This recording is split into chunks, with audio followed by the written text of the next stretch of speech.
Okay, here we are. Here we are. Thank God. We've made 20 it. years later. We made it. Okay, so T2. Trainspotting 2. T2. This is the second one.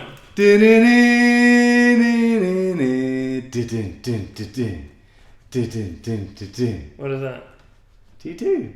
Oh, right. No, that's that. I don't know why you cry. Oh, Christ. Let's talk about Trainspotting Okay. for a quick second. How much it means to the both of us. One of the best films ever made. Trainspotting. Yeah, One of the best films I ever came made. to that. I came to that realization that Trainspotting was probably one of the finest movies of that time. Yeah, you just watch it here. Like, right, anytime you turn around, there'll be something going on the screen. It's like to cover it is that we both have discussed our absolute love and adoration for Trainspotting. I never wanted to shoot heroin as badly as I did when I was a kid, watching that movie. Danny Boyle, I love him. Yeah, I think he's a fantastic director. He's one of the most original directors who is very contemporary in his style. Yeah. So I got loads of respect for him. likewise. And I think he's like a fantastic down to earth person.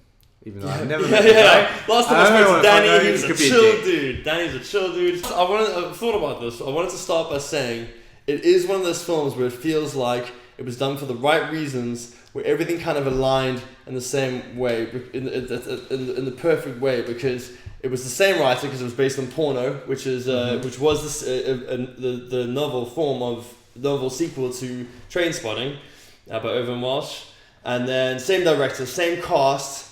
And plus the best thing was that it wasn't done like immediately afterwards, it was 20 years later. Yeah. So I think it was like one of those perfect kind of setups for sequels, but then that's what made it more scary for me, was like, how are they going to fuck this up? I think it was very hard for me not to get hyped up. And I don't mean caught in any hype. Yeah. I mean just not hyping myself up for it. Yeah. And I was hyped. I was so hyped. I failed. But I'm just going to say this. If you expect it to be any better than this, it is nowhere near.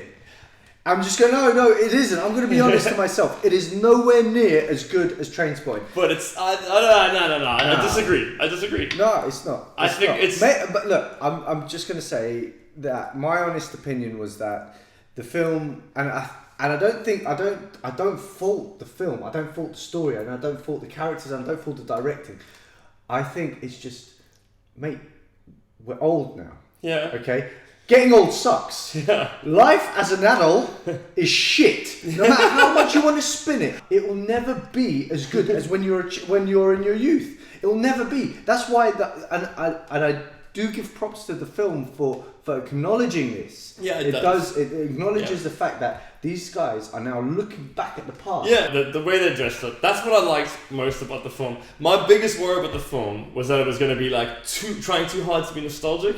It was going to be like, ooh, he has a Trainspotting 1 reference for you. There's another Trainspotting reference. And like, it didn't do that at all. But it did it so tastefully. It ended, and that's where the life ended. And now they're like it.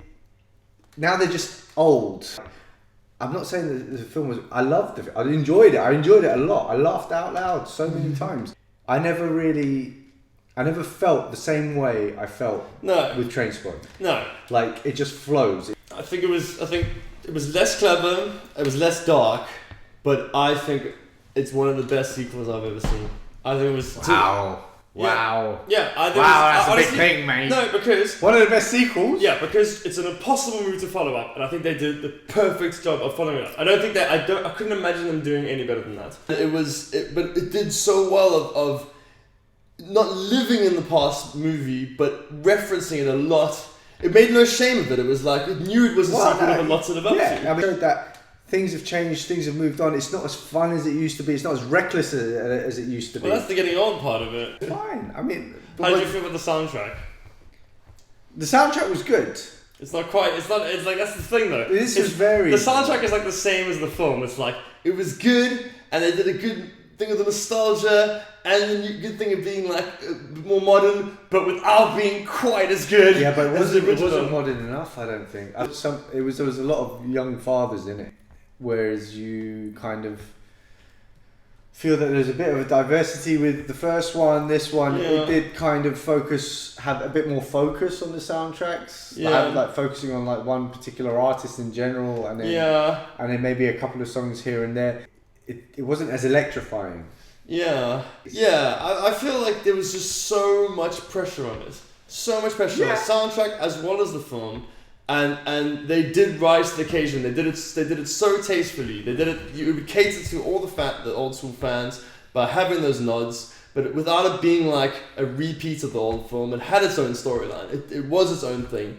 Like with that was my biggest fear. Yeah, was that it was not going to be. It was not going to be its own thing. It was going to try and replicate everything that worked for the first one, but do it really badly, which they didn't do really at all. cheaply, and they didn't. And I respect that. Yeah. Like, fuck off, man. No, let me do that. Let me do my thing. Fuck off, man. I wanted to say this. I've been wanting to say this. Just say it. This is my point. This is my point. Do it.